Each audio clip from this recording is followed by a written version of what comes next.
EVM-ൽ ഒളിച്ചുകളി തുടരുകയാണ് കേന്ദ്ര സർക്കാരും BJP-യും. മറച്ചുപിടിക്കാൻ ഏറെ ഉള്ളത് കൊണ്ട് കൂടിയാണ് BJP നെട്ടോട്ടം ഓടുന്നത് എന്ന ആരോപണമാണ് പ്രതിപക്ഷം ഉന്നയിക്കുന്നത്. നാളിതുവരെയായിട്ട് വിശ്വാസ്യത തെളിയിക്കാനുള്ള പ്രതിപക്ഷത്തിന്റെ വെല്ലുവിളിയായി തന്നെ അവശേഷിക്കുകയാണ്. എന്തായാലും EVM-ൽ ചില രഹസ്യ നീക്കങ്ങളും അണിയറയിൽ നടക്കുന്നുണ്ട്. അതിലൊന്ന്, തെരഞ്ഞെടുപ്പ് പ്രക്രിയയുമായി ബന്ധപ്പെട്ട വിവരങ്ങൾ പൊതുജനങ്ങൾക്ക് ലഭിക്കുന്നത് തടയാനുള്ള ചരടുവലിയാണ്. അതിനുവേണ്ടി നിർവഹണ ചട്ടങ്ങളിൽ ധൃതി പിടിച്ച ഭേദഗതി വരുത്തിയിരിക്കുകയാണ് കേന്ദ്ര സർക്കാർ. വോട്ടെടുപ്പുമായി ബന്ധപ്പെട്ട CCTV, വെബ്കാസ്റ്റിംഗ് ദൃശ്യങ്ങൾ, സ്ഥാനാർത്ഥികളുടെ വീഡിയോ റെക്കോർഡിങ്ങുകൾ തുടങ്ങിയവ ജനങ്ങളിലേക്ക് എത്തുന്നത് തടഞ്ഞുകൊണ്ടാണ് കേന്ദ്ര നിയമ മന്ത്രാലയം ഈ ചട്ടങ്ങൾ ഇപ്പോൾ ഭേദഗതി ചെയ്തിരിക്കുന്നത്. ഇതോടെ കാര്യങ്ങൾ BJP-ക്ക് കരുതിയെടുത്ത് എത്തിയിരിക്കുകയാണ്.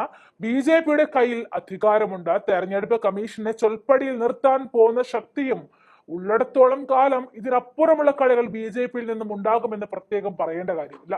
അടുത്തിടെ നടന്ന ഹരിയാന നിയമസഭാ തെരഞ്ഞെടുപ്പിൽ ഒരു ബൂത്തിൽ പോൾ ചെയ്ത വോട്ടുകളുമായി ബന്ധപ്പെട്ട വീഡിയോ ദൃശ്യങ്ങളും രേഖകളുടെ പകർപ്പുകളും നൽകണമെന്ന് പഞ്ചാബ് ഹരിയാന ഹൈക്കോടതി തെരഞ്ഞെടുപ്പ് കമ്മീഷനോട് 2 ആഴ്ച മുമ്പ് ആവശ്യപ്പെട്ടിരുന്നു. ഇതോടെ അപകടം മണത്ത കേന്ദ്ര സർക്കാർ കോടതി നീക്കം തടയുന്നതിനായിട്ടാണ് തിരക്കിട്ട് ചട്ടങ്ങളിൽ ഭേദഗതി വരുത്തിയത്. തിരഞ്ഞെടുപ്പുമായി ബന്ധപ്പെട്ട എല്ലാ രേഖകളും പൊതുജന പരിശോധനയ്ക്ക് വിധേയമാണെന്ന് 1961 തെരഞ്ഞെടുപ്പ് ചട്ടങ്ങളുടെ റൂൾ 93(2) വ്യക്തമാക്കുന്നു. പുതിയ ഭേദഗതിയോടെ നിയമത്തിൽ നിർവചിച്ചിട്ടുള്ള രേഖകൾ മാത്രമായിരിക്കും പൊതുജന പരിശോധനയ്ക്കായി ലഭിക്കുക. അതനുസരിച്ച് വോട്ടിംഗ് യന്ത്രങ്ങൾ, VVPAT എന്നിവ അടക്കം ഉപയോഗിച്ചുള്ള പുതിയ തെരഞ്ഞെടുപ്പ് പ്രക്രിയയുടെ രേഖകൾ പരിശോധിക്കുന്നതിനുള്ള അവകാശം ഇല്ലാതാവുകയാണ്.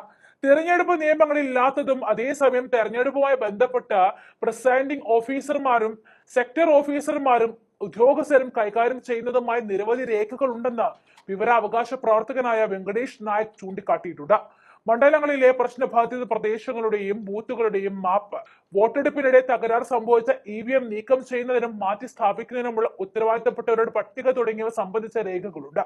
കൂടാതെ പൊതു റിപ്പോർട്ട്സ്, പോലീസ്, തെരഞ്ഞെടുപ്പ് ചെലവ് നിരീക്ഷകർ, റിട്ടേണിംഗ് ഓഫീസർമാർ, ചീഫ് ഇലക്ടറൽ ഉദ്യോഗസ്ഥർ എന്നിവരുടെ എല്ലാം റിപ്പോർട്ടുകളും തെരഞ്ഞെടുപ്പുകളുമായി ബന്ധപ്പെട്ട് തയ്യാറാക്കപ്പെടുന്നുണ്ട്.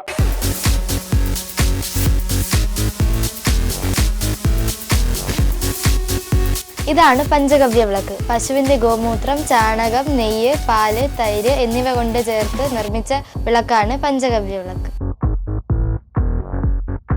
ഒരു ഗണപതി ഹോമം ചെയ്യുന്നതിന് തുല്യമാണ് ഈ പഞ്ചഗവ്യ വിളക്ക് വീടുകളിൽ കത്തിച്ചു വെച്ചാലുള്ള ഗുണം. ഐശ്വര്യവും സമ്പദ് സമൃദ്ധിയും വീടുകളിൽ വന്നു ചേരുന്നതാണ്. നിങ്ങൾക്ക് ആവശ്യമായ പഞ്ചഗവ്യ വിളക്കും പഞ്ചഗവ്യ ധൂപത്തിരിയും ഓർഡർ ചെയ്യാവുന്നതാണ്. യാതൊരുവിധ കെമിക്കലുകളും ചേരാത്ത കർപ്പൂരം വാഗമൺ സ്പേസിൽ ഇവിടെ ലഭ്യമാണ്.